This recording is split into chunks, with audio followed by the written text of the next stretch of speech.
عالم ماينكرافت.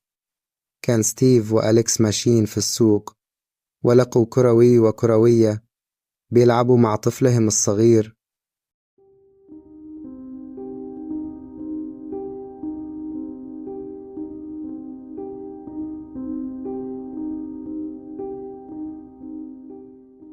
وكان باين عليهم الفرح والسعادة.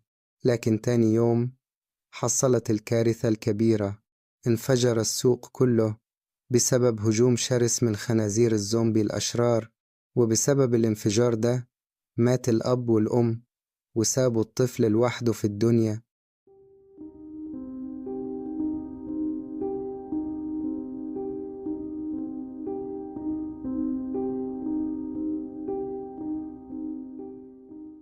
تفتكروا ستيف وأليكس هيعملوا إيه مع الطفل المسكين ده؟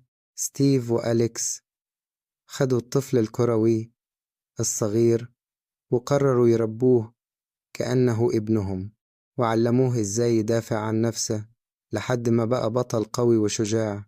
وفي يوم من الأيام هجمت خنازير الزومبي المتوحشة على بيت ستيف وأليكس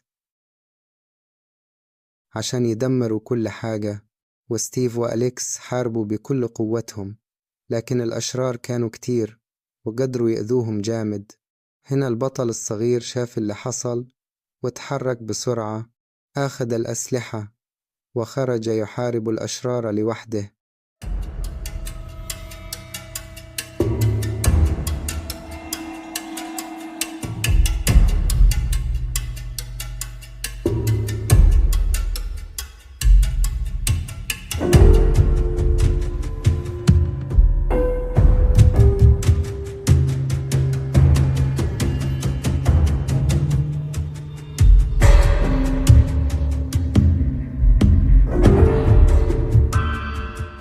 وبعد معركة قوية قدر يهزم خنازير الزومبي كلها وينتقم لأهله. ولما رجع منتصر لقى ستيف وأليكس واقفين على رجلهم من جديد، جري عليهم وحضنهم بقوة. وهكذا انتهت القصة.